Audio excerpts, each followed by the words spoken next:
नमस्कार आदाब दोस्तों, हिंद वॉइस में आपका स्वागत है। मैं हूं इकराम। बॉम्बे हाई कोर्ट ने एक ऐसा फैसला दिया है, एक ऐसा हुक्म सुनाया है जिसे सरकार बिल्कुल नहीं सुनेगी, मीडिया बिल्कुल नहीं दिखाएगा, क्योंकि दोनों की बेइज्जती हो जानी है। प्रशासन को तो भूल जाइए, वो जिक्र भी नहीं करेगा, क्योंकि मामला जुड़ा है तबलीगी जमात से। तबलीगी जमात को जब मार्च के आखिरी हफ्ते में बुरी तरह से मीडिया पर दिखाया गया और बदनाम किया गया, तबलीगी जमात से जुड़े लोगों को कोरोना बम तक कहा गया। बम जिहाद फैला रहे थे, बम फोड़ रहे थे, देश में कोरोना फैला रहे थे, कोरोना कैरियर बन रहे थे। ये सारी चीजें बोली गई गोदी मीडिया द्वारा। मैंने बहुत सारी खबरें की हैं उस दौरान, जब लॉकडाउन हुआ था और देश में लॉकडाउन का ऐलान हुआ, प्रधानमंत्री ने किया, क्योंकि देश में कोरोना के केसेस लगातार बढ़ते जा रहे थे। हालांकि उस वक्त 1000 की भी तादाद नहीं थी। आज तो 70,000 केस एक दिन में निकल कर आ रहे हैं, रिकॉर्ड तोड़। 1000 से ज्यादा मौत का आंकड़ा एक दिन में पहुंच जा रहा है। लेकिन उस वक्त 1000 भी केस नहीं हुए थे। सरकार उस वक्त नहीं चेती जब देश में 30 जनवरी को पहला केस आ गया। केरल में पहला केस आया, लेकिन सरकार ने कोई एक्शन नहीं लिया। एयरपोर्ट से लोग लगातार आ जा रहे थे, किसी ने कोई ध्यान नहीं दिया। सरकार चुनाव में भी थी, दिल्ली विधानसभा चुनाव भी हो जाते हैं, सरकार हार जाती है। उसके बाद दिल्ली में दंगे भी हो जाते हैं एनआरसी के नाम पर भी। सरकार तब भी नहीं कोरोना के बारे में सचेत होती है। बाहर से रिपोर्टें आ रही थी, इटली वगैरह में लॉकडाउन शुरू हो चुका था, बड़े पैमाने पर केसेस आ रहे थे। चाइना ने लॉकडाउन किया हुआ था काफी शहर में, लेकिन नहीं।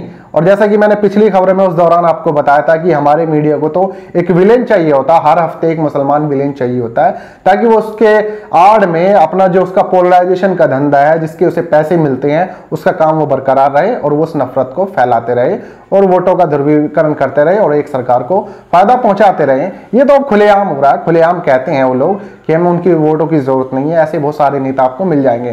खैर, जब ये चीजें शुरू हुई और मार्च के आखिरी हफ्ते में तबलीगी जमात का जो हेडक्वार्टर है, यानी कि मरकज निजामुद्दीन, वहां से बहुत सारे लोग जो वहां पर रुके गए थे, क्योंकि ज्यादातर उनमें विदेशी थे। विदेशी लोगों का आना जाना ज्यादा है, क्योंकि 155 देशों से भी ज्यादा इस तबलीगी जमात के तार जुड़े हुए हैं। वहां से लोग आते हैं और धर्म का प्रचार करने के लिए, यानी मुसलमानों के बीच ही इस्लाम का धर्म प्रचार करने के लिए लोगों के पास जाते हैं, जिसे जमात का रूप कहते हैं। 8-10 लोग एक जमात बनाकर, एक टोली बनाकर, एक ग्रुप बनाकर, अगर इंग्लिश में कहा जाए, वो जाते हैं, मस्जिद में जाते हैं और वहीं के लोकल मुसलमानों को अवेयर करते हैं कि भाई आप मस्जिद में आओ, नमाज पढ़ो, ज़कात दो, इस्लाम की बेसिक चीजें समझाते हैं। ये उतना काम होता है और ये सार्वजनिक तौर पे होता है, एक टर्म से बिल्कुल पब्लिकली होता है। इसमें कोई चीज हिडन नहीं होती, जरा से भी नहीं होती। अगर आप जरा सा भी तबलीगी जमात को जानते हैं तो आप लोग ये चीज समझ लीजिए कि आप लोग, उनकी कोई चीज आपसे छिपी नहीं है। आप जाइए, आप कोई भी किसी भी धर्म से उनसे जाकर मिलिए, तो वो आप लोगों को सारी चीजें बताएंगे कि क्या जमात में होता है। और ऐसी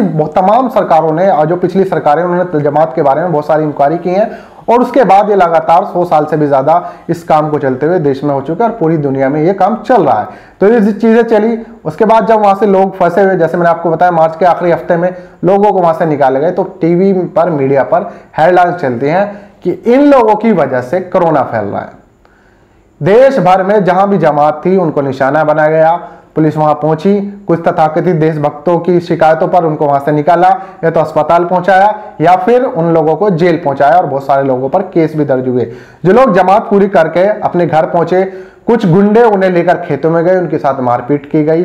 सब्जी वाला कोई मुसलमान अगर कहीं सब्जी बेचने गया, उससे आधार कार्ड पूछा गया, अगर वो मुसलमान है उसके साथ मारपीट की गई। या अगर कहीं दुकान उसकी सही से है, उससे कहा गया भाई आप दुकान बंद कर दो, आपके समाज के लोग कोरोना फैला रहे हैं। ये चीजें हुई है, पब्लिकली हुई है, बहुत सारी खबरें की हैं।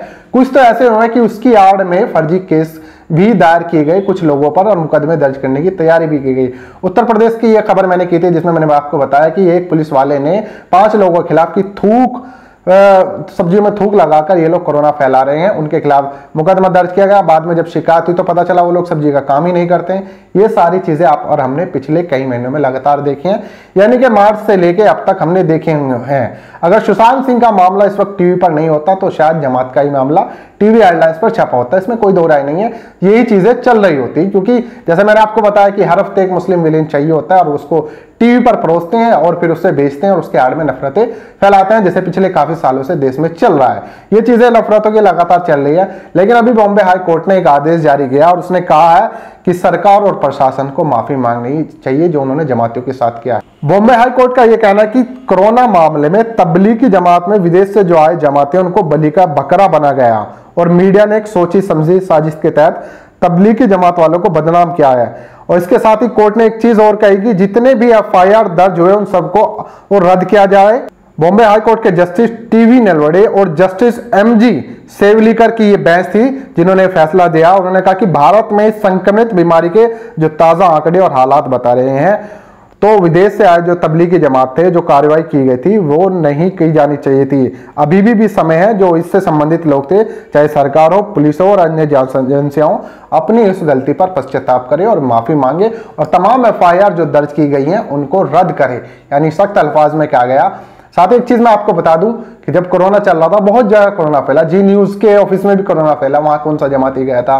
भाजपा के तमाम नेता, कई सारे की मौत हो चुकी है जो नहीं होनी चाहिए थी।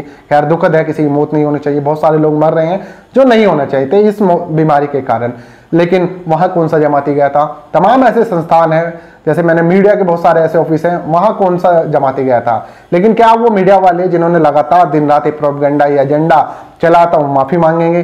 क्या अर्णव गोस्वामी आके माफी मांगेगा कि जब वो बार बार पूछा था कहाँ है मौलाना साद कहाँ है, तमाम तरह की चीजें चली, मरकज के नाम पे चली कि मरकज इलीगल है, बाहर से फंडिंग होती है, ये होता है वो होता है।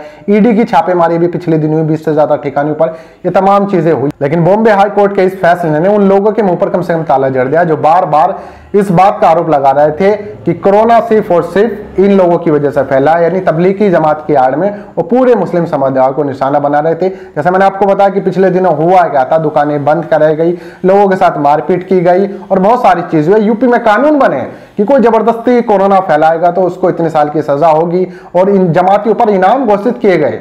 ये देखिए कि जमातियों का जो कोई पता देगा उसका इनाम घोषित होगा। यहां तक कि कोई मुस्लिम देश से आया है, गल्फ कंट्री से जॉब करके आया था, कुछ महीने पहले आया था, कुछ दिन पहले आया था, उससे भी पूछताछ की गई, उसको क्वारंटीन किया गया।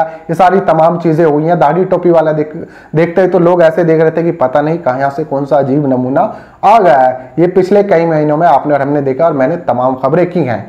तो दोस्तों ये चीज हो यार, बॉम्बे हाई कोर्ट ने आज एक चीज पर मोहर लगा दी कि कानून अभी जिंदा है, आपको न्याय प्रक्रिया पर पूरा भरोसा करना चाहिए, क्योंकि भले ही कोई कितना भी अपराधी कितना ही जोर लगा ले, लेकिन कानून के आगे उसे नतमस्तक होना पड़ता है। तो ये बड़ी खबर आई थी बॉम्बे हाई कोर्ट की तरफ से। आप लोग क्या कहना, नीचे कमेंट कीजिए, इस खबर को ज्यादा से ज्यादा शेयर कीजिए।